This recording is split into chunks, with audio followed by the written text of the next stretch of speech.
Assalamualaikum warahmatullahi wabarakatuh. Perkenalkan, saya Jalesa Rahayu dengan NIM 1905113901 dari kelas Koperasi 4, Program Studi Pendidikan Ekonomi, Fakultas Keguruan dan Ilmu Pendidikan Universitas Riau. Nah, tujuan saya dalam membuat video kali ini adalah dalam rangka untuk memenuhi tugas akhir semester pada mata kuliah Teori Ekonomi Makro dengan dosen pengampu Ibu Profesor Dr. Heni Indrawati, SPMM. Baiklah, teman-teman, di sini saya akan menjelaskan tentang materi efek perubahan kurva permintaan atau AD dan kurva penawaran atau AS secara serentak. Baiklah, berikut saya akan menjelaskan tentang kurva AD dan AS ini secara lebih rinci. Nah, teman-teman, yang pertama saya akan menjelaskan tentang perubahan kurva permintaan atau AD dan kurva penawaran atau AS ke kiri.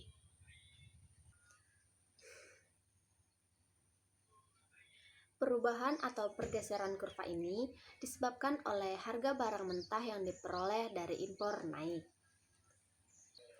Dengan naiknya harga barang mentah tadi akan menyebabkan harga menjadi naik juga, yang awalnya P0 menjadi P1 dan pendapatan nasional real turun dari Y0 menjadi Y1.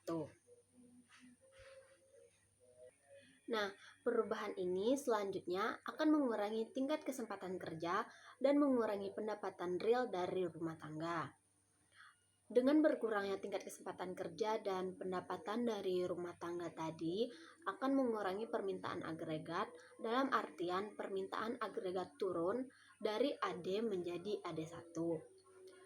Sehingga tercapailah titik keseimbangan baru pada E2 atau equilibrium 2 yang menggambarkan tingkat harga berada di P2 dan pendapatan nasional berada di Y2. Oleh karena kenaikan bahan mentah tadi menyebabkan kurva AS menjadi AS1 dan pada akhirnya permintaan agregat turun dari AD menjadi AD1. Oleh sebab itu, AD dan AS mengalami perubahan secara serentak.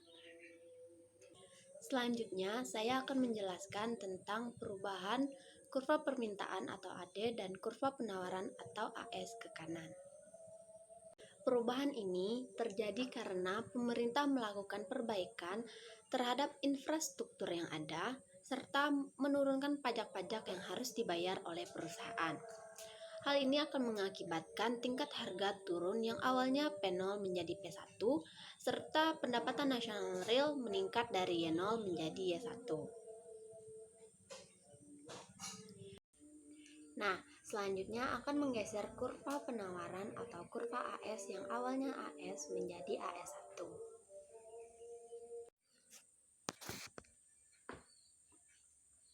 Nah, dengan adanya peningkatan pendapatan nasional real tadi akan menambah tingkat kesempatan kerja.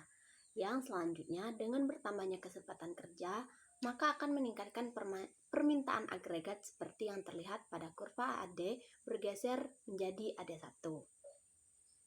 Nah, dengan bergesernya kurva tadi, maka tercapailah keseimbangan yang baru, yaitu pada titik E2 atau equilibrium 2 yang menggambarkan tingkat harga menjadi P2 dan pendapatan nasional menjadi Y2.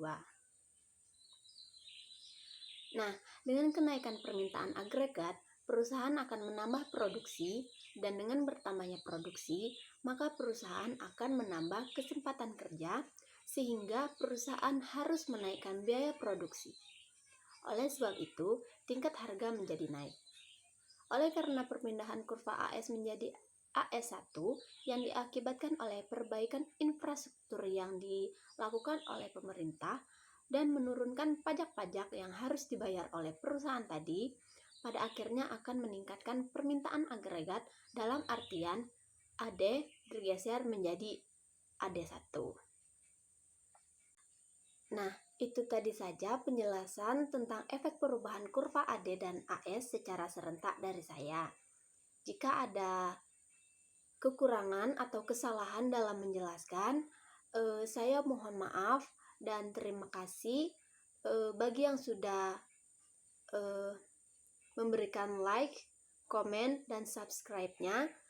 Saya sangat berterima kasih sebesar-besarnya. Assalamualaikum warahmatullahi wabarakatuh.